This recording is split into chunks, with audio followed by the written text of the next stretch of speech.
Morning students. ನಾನಿವತ್ತು ಸೋಷಿಯಾಲಜಿಯ ಮೊದಲ ಅಧ್ಯಾಯದ ಮೊದಲ ಚಾಪ್ಟರ್ನಲ್ಲಿ ಬರುವಂಥ ಯಾವುದೇ ಭಾರತೀಯ ಸಮಾಜದ ನಿರ್ಮಾಣ ಮತ್ತು ಅದರ ಬರೋ ಸಬ್ ಕಾನ್ಸೆಪ್ಟ್ ಯಾವುದಂದರೆ ಬಹುವಿಧ ಸಮಾಜದ ಉಗಮ ಅಂತ. ನೀವು ಆಲ್ರೆಡಿ ಫಸ್ಟ್ ಪಿ ಯು ಸಿದಲ್ಲಿ ಕಲ್ತಿದ್ದೀರಿ ಸಮಾಜಶಾಸ್ತ್ರ ಯಾವ ಥರ ಬೇಕು, ಅದು ನಮ್ಗೆ ಯಾವ ಥರ ಉಪಯೋಗ ಆಗುತ್ತೆ ಅಂತ. ಅದನ್ನು ಇನ್ನೊಂದು ಸಲ ಏನಪ್ಪ ಅಂತಂದರೆ ಡಿಟೆಕ್ಟ್ ಮಾಡ್ತೀವಿ. ಸಮಾಜಶಾಸ್ತ್ರ ನಮ್ಗೆ ಯಾಕೆ ಬೇಕು ಅಂತಂದರೆ ಸಮಾಜದಲ್ಲಿರೋ ಸಮಾಜವನ್ನು ನಾವು ಅರ್ಥ ಮಾಡ್ಕೋಬೇಕು, ನಮ್ಮನ್ನು ನಾವು ಇನ್ನೂ ಚೆನ್ನಾಗಿ ಅರ್ಥ ಮಾಡ್ಕೋಬೇಕು. ಅದಕ್ಕೋಸ್ಕರ ನಾವೇನಂತಂದರೆ ಸಮಾಜಶಾಸ್ತ್ರ ನಮಗೆ ಬೇಕಾಗುತ್ತೆ. ಅಷ್ಟೇ ಅಲ್ಲ, ಸಮಾಜದಲ್ಲಿ ಏನಪ್ಪ ಅಂತಂದರೆ ಅವರು ಹೋಗುವಂಥ ಪ್ರತಿಯೊಂದು ಏನು ಬದಲಾವಣೆಗಳನ್ನು ಮಾನವನಿಗೆ ಬೀರ್ತಾರೆ. ಆ ಒಂದು ಪರಿಣಾಮಗಳು ಮಾನವ ಕೂಡ ಏನು ಮಾಡ್ತಾನೆ, ಆ ಪರಿಣಾಮಕ್ಕೆ ತಕ್ಕಂತೆ ಹೊಂದ್ಕೊಂಡು ಹೋಗೋಕ್ಕೆ ಅವನು ಶುರು ಮಾಡ್ತಾನೆ.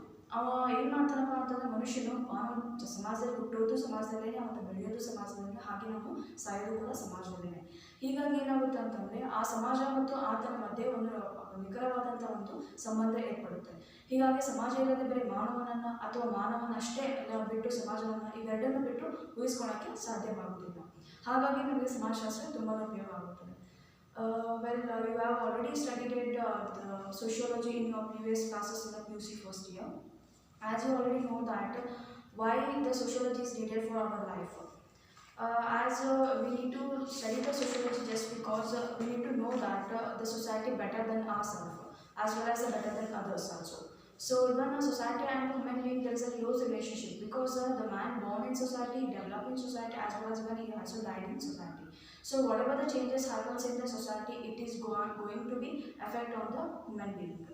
As a result of that, we need a sociology. ಹಾಗೆ ನಿಮ್ಮ ಸೆಕೆಂಡ್ ಇಯರ್ ಪಿ ಯು ಸಿಯಲ್ಲಿ ಫಸ್ಟ್ ಸಮಾಜಶಾಸ್ತ್ರದಲ್ಲಿ ಒಟ್ಟು 8 ಅಧ್ಯಾಯಗಳು ಬರ್ತವೆ.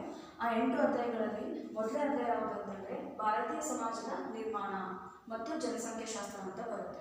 ಇದರಲ್ಲಿ ಬರುವಂಥದ್ದು ಫಸ್ಟ್ ಕಾನ್ಸೆಪ್ಟ್ ಯಾವುದಂದರೆ ಬಹುವಿಧ ಸಮಾಜದ ಉಗಮ ಅಂತ. ಭಾರತೀಯ ಸಮಾಜ ಅಂತ ಯಾಕೆ ಕೊಟ್ಟಿದ್ದಾರಪ್ಪ ಅಂತಂದರೆ ಸಮಾಜ ಎಲ್ಲ ಕಡೆ ಇದೆ. ನಾವು ಯುರೋಪಲ್ಲಿ ಹೋದ್ರೂ ಸಮಾಜ ಇದೆ, ಅಮೇರಿಕಾದಲ್ಲಿ ಹೋದ್ರೂ ಕೂಡ ಸಮಾಜ ಇದೆ, ಎಲ್ಲಿ ಹೋದ್ರೂ ಸಮಾಜ ಇದ್ದೇ ಇರುತ್ತೆ. ಆದರೆ ನಮ್ಮ ಭಾರತದಲ್ಲಿ ನಮ್ಮ ಸಮಾಜ ಯಾವ ಥರ ಇದೆ ಅಂತ ತಿಳ್ಕೊಳ್ಳೋಕ್ಕೋಸ್ಕರ ಅಂತಲೇ ಈ ಒಂದು ಭಾರತೀಯ ಸಮಾಜದ ನಿರ್ಮಾಣ ಅಂತ ಕೊಟ್ಟಿದ್ದು. ಈಗ ನಮ್ಮ ಭಾರತೀಯ ಸಮಾಜದ ನಿರ್ಮಾಣ ನಾವು ಏನಂತ ಕರಿತೀವಿ ಅಂತ ನೋಡೋದಾದರೆ ಇದನ್ನು ನಾವು ಬಹುವಿಧ ಸಮಾಜ ಅಂತ ಕರಿತೀವಿ. ಯಾಕೆ ಇದನ್ನು ಬಹುವಿಧ ಸಮಾಜ ಅಂತ ಕರಿತೀವಿ ಅಂತಂದರೆ ನಾವು ನಮ್ಮ ಭಾರತದ ಪ್ರತಿಯೊಂದು ಪ್ರದೇಶದಲ್ಲಿ ಹೋದರೂ ನಾವು ವೈವಿಧ್ಯತೆಯನ್ನು ನೋಡ್ತೇವೆ. ಯಾಕಂದರೆ ವೈವಿಧ್ಯತೆ ಕೂಡಿರುವಂಥ ಸಂಸ್ಕೃತಿ ಇರ್ಬೋದು, ಭಾಷೆ ಇರ್ಬೋದು, ಧರ್ಮ ಇರ್ಬೋದು, ಆಚರಣೆಗಳಿರ್ಬೋದು, ಹಬ್ಬಗಳಿರ್ಬೋದು, ಈ ಥರ ಏನಪ್ಪ ಅಂತಂದರೆ ವೈವಿಧ್ಯತೆಯಿಂದ ಕೂಡಿರುವಂತಹ ಪ್ರತಿಯೊಂದನ್ನು ನೋಡೋದಕ್ಕೋಸ್ಕರ ನಮ್ಮ ಭಾರತೀಯ ಸಮಾಜವನ್ನು ನಾವು ಬಹುವಿಧ ಸಮಾಜ ಅಂತ ಕರೀತೇವೆ. As in your second PUC, there are 8 chapters in your second PUC. As the first chapter is about the Indian society. Here now, instead of that Indian society, we are also going to study about the pluralistic society. Here, why I have mentioned the Indian society, introduction to the Indian society. Why? It is because we need to know about our Indian society. We can see the society everywhere. In global, there are so much of societies are there. We can go to the Europe, there is society. We can go to the America, there is also a society. But we wanted to know that what is exactly society in our India. That's why they have given the Indian society. And even we can call the Indian society. We call the Indian society as a pluralistic society. Indian society is a pluralistic society. Why? Because wherever we go to in India, we can see the different kind of culture, traditions, customs, celebrations, festivals, languages, as well as spiritual activities, etc. As a result, we can say that Indian society is a pluralistic society. ಇದರಲ್ಲಿ ಏನಪ್ಪ ಅಂತಂದರೆ ನಮ್ಮ ಭಾರತೀಯ ನಾಗರಿಕತೆ ಜನಾಂಗೀಯ ಸಮೂಹಗಳು ಅಂತ ಬರ್ತವೆ. ಜನಾಂಗೀಯ ಸಮೂಹಗಳು ಅಂತ ಇದರಲ್ಲಿ ಬರುವಂಥ ಫಸ್ಟ್ ಕಾನ್ಸೆಪ್ಟ್ ಆಗುತ್ತೆ. ಬಹುವಿಧ ಸಮಾಜದಲ್ಲಿ ಮೊದಲೇ ಕಾನ್ಸೆಪ್ಟ್ ಯಾವುದಂದ್ರೆ ಭಾರತದ ಜನಾಂಗೀಯ ಸಮೂಹಗಳು. ಭಾರತದ ಜನಾಂಗೀಯ ಸಮೂಹ ಅಂತಂದರೆ ಏನಂದರೆ ಇದೊಂದು ಗುಂಪಿನಲ್ಲಿರುವಂಥ ಒಂದು ಜನಗಳ ಗುಂಪನ್ನು ನಾವೇನಂತೀವಿ ಜನಾಂಗೀಯ ಸಮೂಹ ಅಂತ ಕರಿತೀವಿ. ಈಗ ನಿಮ್ಗೆ ಉದಾಹರಣೆ ಕೊಡ್ಬೇಕಂತಂದರೆ ಅಮೇರಿಕಾದಲ್ಲಿ ಹೋಗಿ ಅಲ್ಲಿರುವಂಥ ಜನಗಳೆಲ್ಲ ಬಣ್ಣ ಯಾವ ಥರ ಇರುತ್ತೆ, ಬಿಳಿ ಅದು ಬಣ್ಣ ಇರುತ್ತೆ. ಹಾಗೆ ನಾವು ಆಫ್ರಿಕಾದಲ್ಲಿ ಹೋದರೆ ಅಲ್ಲಿರುವಂಥ ಕಪ್ಪು ವರ್ಣೀಯರನ್ನು ನೋಡ್ತೇವೆ. ಈ ರೀತಿ ನಾವು ಬೇರೆ ಬೇರೆ ಥರದ ವರ್ಣೀಯರನ್ನು ನೋಡ್ತೇವೆ. ಈ ಥರ ಏನು ಜನಾಂಗ ಇರುತ್ತಲ್ಲ ಆ ಒಂದು ಜನಗಳ ಗುಂಪನ್ನು ನಾವೇನಂತೀವಿ ಜನಾಂಗ ಅಂತ ಕರಿತೀವಿ. ಇನ್ನು ಇಲ್ಲಿ ಜನಾಂಗದಲ್ಲಿ ಹೇಳಬೇಕಂತಂದರೆ ಡಾಕ್ಟರ್ BS ಗುಹಾ ಇವ್ರು ಯಾರಪ್ಪ ಅಂತಂದರೆ ಸಮಾಜಶಾಸ್ತ್ರಜ್ಞರು ಮತ್ತು ಹಾಗೆಯೇ ಮಾನವ ಶಾಸ್ತ್ರಜ್ಞರು. ಇವ್ರು ಏನು ಹೇಳ್ತಾರಪ್ಪ ಅಂತಂದರೆ ಅವರು ಅಧ್ಯಯನ ಮಾಡಿದ ಪ್ರಕಾರ 6 ಪ್ರಮುಖವಾದಂತಹ ಜನಾಂಗೀಯ ಸಮೂಹಗಳಿವೆ. ಅವು ಯಾವ್ಯಾವಪ್ಪ ಅಂತಂದರೆ ನಿಗ್ರೋಟೋ, ಪ್ರೊಸ್ಟೋ ಅಸ್ಟ್ರೈಡ್, ಮಂಗೋಲೈಡ್, ಮೆಡಿಟೇರಿಯನ್, ಪಶ್ಚಿಮ ಬಾರಸಲ್, ನಾಡಿಕ್ ಅಂತ ಬರ್ತವೆ. ಇವು 6 ಏನಿದಾವಲ್ಲ ಅವ್ರು ಹೇಳುವಂತಹ ಪ್ರಮುಖವಾದಂತಹ ಜನಾಂಗೀಯ ಸಮೂಹಗಳಾಗಿರ್ತವೆ. ಇನ್ನು ಅವರ ಪ್ರಕಾರ ಯಾರಂದರೆ ಡಾಕ್ಟರ್ BS ಗುಹಾ ಅವರ ಪ್ರಕಾರ ಈ ಮೊದಲ 3 ಏನಿದಾವಲ್ಲ ಅಂದರೆ ನಿಗ್ರೋಟೋ, ಪ್ರೊಸ್ಟೋ ಅಸ್ಟ್ರೈಡ್, ಮಂಗೋಲೈಡ್ ಇವು 3 ಇದಾವಲ್ಲ ಇವು ಹಳೆಯದಾದಂತಹ ಜನಾಂಗೀಯ ಸಮೂಹ ಅಂತ ಕರೀತಾರೆ. ತುಂಬ ಹಿಂದಿನ ದಿನಗಳಲ್ಲಿ ನಾವು ಇದನ್ನ ಕಾಣ್ತೇವೆ ಅಂತ ಹೇಳ್ತಾರೆ. ಇನ್ನು ಮಿಕ್ಕ 3 ಏನಿದಾವಲ್ಲ ಅಂದರೆ ಮೆಡಿಟೇರಿಯನ್, ಪಶ್ಚಿಮ ಬಾರಸಲ್ ಅಂಡ್ ನಾಡಿಕ್ ಇವು 3 ಇದಾವಲ್ಲ ಇವು 3 ಏನಾಗ್ತಾವ ಅಂದರೆ ಇತ್ತೀಚೆಗೆ ಬೆಳೆದು ಬಂದಂತಹ ಜನಾಂಗೀಯ ಸಮೂಹ ಅಂತವರು ಕರೀತಾರೆ. ಇನ್ನು ಅವರ ಪ್ರಕಾರ ಇವು ನಿಗ್ರೋಟೋ ಇರ್ಬೋದು ಅಥವಾ ಇನ್ನು ಮಿಕ್ಕ ಏನಪ್ಪ ಅಂದರೆ ಜನಾಂಗೀಯ ಸಮೂಹಗಳು ನಾವು ಭಾರತದಲ್ಲಿ ಯಾವ ಪ್ರದೇಶಗಳಲ್ಲಿ ನಾವು ಕಂಡು ಬರ್ತೇವೆ ಅಥವಾ ಕಂಡುಕೊಳ್ತೇವೆ ಅಂತ ಕೇಳಿದರೆ ಇಲ್ಲಿ ನಿಗ್ರೋಟೋ ಅನ್ನೋರು ಎಲ್ಲಿ ಕಂಡು ಬರ್ತಾರಪ್ಪ ಅಂತಂದರೆ ದಕ್ಷಿಣ ಭಾರತದಲ್ಲಿ ನಿಗ್ರೋಟ್ಗಳನ್ನ ಏನಂತ ಕರೀತಾರೆ ಅಂದರೆ ಕಾಡರ್, ಇರುಳ ಮತ್ತು ಪಣಿಯನ್ ಅಂತ ಕರೀತಾರೆ. ದಕ್ಷಿಣ ಭಾರತದಲ್ಲಿ ಈ ಒಂದು ನಿಗ್ರೋಟೋ ಏನು ಜನಸಮೂಹವನ್ನು ಕಾಡರ್, ಇರುಳ ಮತ್ತು ಪಣಿಯನ್ ಅಂತ ಕರೀತಾರೆ. ಹಾಗೆ ಅಂಡಮಾನ್ ದ್ವೀಪಗಳಲ್ಲಿ ಇವರನ್ನ ಏನಂತ ಕರೀತಾರೆ ಅಂದರೆ ಓಂಗೆ, ಜಾರ್ವಾ ಅಂತ ಬುಡಕಟ್ಟುಗಳನ್ನು ಕರೀತಾರೆ. ಈ ಓಂಗೆ ಮತ್ತು ಜಾರ್ವಾ ಹಾಗೆ ಇರುಳ, ಕಾಡಿಯರ್, ಪಣಿಯನ್ ಈ ಒಂದು ಏನು ಜನಾಂಗೀಯ ಸಮೂಹಗಳಲ್ಲಿ ನಿಖರವಾದಂತಹ ನಿಗ್ರೋಟೋ ಒಂದು ಲಕ್ಷಣಗಳನ್ನ ಕಾಣ್ತೇವೆ. ಹಾಗೆಯೇ ಏನಪ್ಪ ಅಂದರೆ ಇವರು ಇದರ ಮೂಲಕ ಯಾವುದರ ಒಂದು ಮೂಲಕ ನಮ್ಮ ಭಾರತಕ್ಕೆ ಪ್ರವೇಶ ಮಾಡ್ತಾರಪ್ಪ ಅಂತಂದರೆ ಅರಬ್ ವ್ಯಾಪಾರಿಗಳ ಮೂಲಕ ಇವರು ಏನು ಮಾಡ್ತಾರೆ ನಮ್ಮ ಭಾರತದಲ್ಲಿ ಪ್ರವೇಶ ಆಗ್ತಾರೆ. ಹಾಗೆಯೇ ಪ್ರೊಸ್ಟೋ ಅಸ್ಟ್ರೈಡ್ ಬರ್ತಾರೆ. ಇವರ ಪ್ರಕಾರ ಅಂದರೆ ಗುಹಾ ಅವರ ಪ್ರಕಾರ ಪ್ರೊಸ್ಟೋ ಅಸ್ಟ್ರೈಡ್ ಏನಿದ್ದಾರಲ್ಲ ಇವರು ಜಾಸ್ತಿ ಜನಸಂಖ್ಯೆಯಲ್ಲಿದ್ದರು.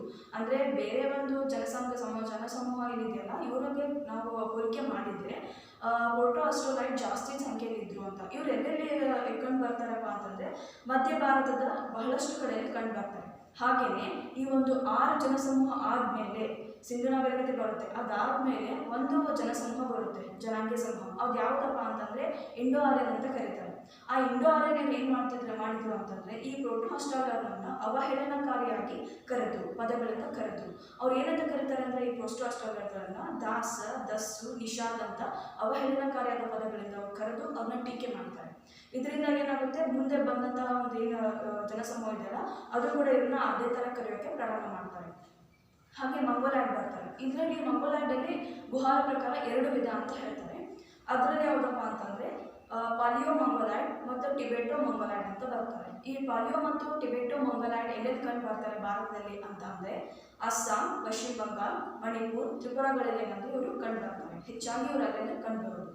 ಇನ್ನು ಮೆಡಿಟೇರಿಯನ್ ಇದು 4ನೇ ಒಂದು ಜನಾಂಗೀಯ ಸಮೂಹ ಆಗಿದ್ದು ಇದು ಇವರು ಎಲ್ಲಿ ಯಾವ ಒಂದು ಜೊತೆಗೆ ಜಾಸ್ತಿ ಸಂಪರ್ಕ ಹೊಂದಿದ್ದಾರೆ ಅಂದರೆ ದ್ರಾವಿಡ ಭಾಷೆಯ ಮತ್ತು ಅವರ ಒಂದು ಸಂಸ್ಕೃತಿಗೆ ಇವರು ಜಾಸ್ತಿ ಏನಪ್ಪ ಅಂತಂದರೆ ಸಂಪರ್ಕವನ್ನು ಹೊಂದಿದ್ದು. ಹಾಗೆ 5ನೇದು ಒಂದು ಯಾವುದು ಜನಾಂಗೀಯ ಸಮೂಹ ಅಂದರೆ ಪಶ್ಚಿಮ ಬಾರಸಲ್. ಇವರಲ್ಲಿ ಕೂಡ ಏನಂದರೆ 3 ವಿಧಗಳನ್ನು ನೋಡ್ತೇವೆ. ಅದ್ಯಾವುದಂದರೆ ಅಲ್ಫನೈಡ್, ದಿನಾರಿಕ್, ಅರ್ಮನೈಡ್ ಅಂತ. ಇವರು ಎಲ್ಲಿ ಕಂಡು ಬರ್ತಾರಪ್ಪ ಅಂದರೆ ಉತ್ತರ ಮತ್ತು ಪಶ್ಚಿಮ ಭಾರತದ ಕೆಲ ಸಮೂಹಗಳಲ್ಲಿ ಕಂಡು ಬರ್ತಾರೆ. ಇನ್ನು ಕೊನೆಯದಾದಂಥ ಜನಾಂಗೀಯ ಸಮೂಹ ಯಾವುದಂದರೆ ನಾಡಿಕ್ ಅಂತ. ನಾಡಿಕ್ ಅವರು ಬರುವ ಹೊತ್ತಿಗೆ ಇನ್ನೊಂದು ಯಾವುದಂದ್ರೆ ನಾಗರಿಕತೆ ಬರುತ್ತೆ. ಅದು ಅದ್ಭುತವಾದ ನಾಗರಿಕತೆ ನಮ್ಮ ಭಾರತ ದೇಶದಲ್ಲಿ ಕಂಡುಬರುವಂಥದ್ದು. ಅದು ಯಾವುದಂದರೆ ಹರಪ್ಪ ನಾಗರಿಕತೆ ಅಥವಾ ಸಿಂಧು ನಾಗರಿಕತೆ. ಈ ನಾಗರಿಕತೆ ಬರುವ ಹೊತ್ತಿಗೆ ಏನಪ್ಪ ಅಂದರೆ ನಾಡಿಕ್ ಅವರು ಬರ್ತಾರೆ. ಇದರಿಂದಾಗಿ ಏನಾಗುತ್ತೆ ನಾಡಿಕ್ ಅವ್ರಿಗೆ ಅಷ್ಟೊಂದು ಪರಿಣಾಮ ಬೀಳೋಕ್ಕಾಗಲ್ಲ ಸಮಾಜದಲ್ಲಿ. ಇದರಿಂದಾಗಿ ಏನಾಗುತ್ತೆ ಅವರು ತಮ್ಮದೇ ಆದಂಥ ಒಂದು ವೈಶಿಷ್ಟ್ಯತೆ ಭಾರತದ ಮೇಲೆ ಬೀರೋದಕ್ಕಾಗಲ್ಲ. ಕಾರಣ ಹರಪ್ಪ ಅಥವಾ ಸಿಂಧು ನಾಗರಿಕತೆ ಬಂದ ಕಾರಣಕ್ಕೋಸ್ಕರ. The next concept of in the pluralistic society is about the origin of racial groups or racial groups in India. We can say what is exactly the racial group. The racial group, it is nothing but the group of people, we can call it in a racial.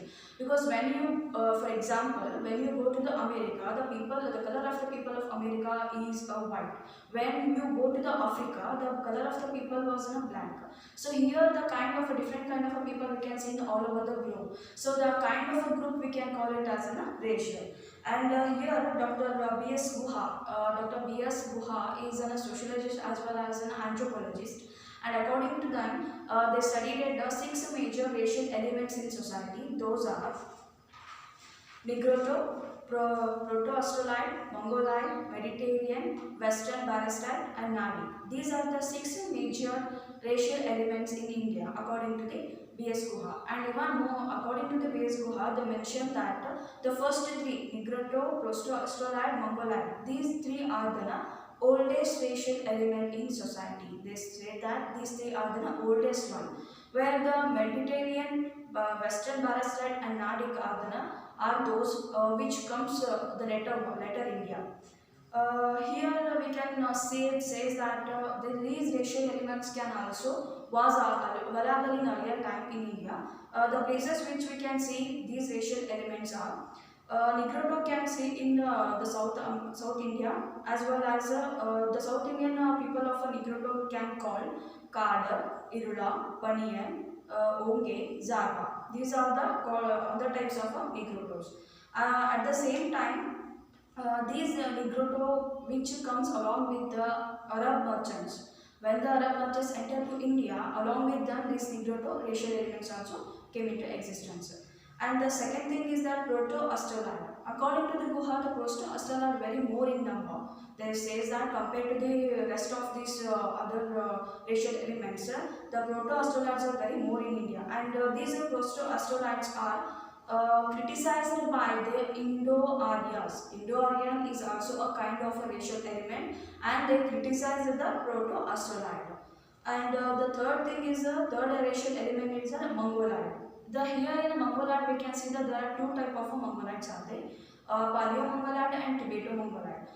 Where we can see these two kind of racial elements can see in Assam, West Bengal, Manipur, West Bengal, Manipur, Tripura, and other places of India.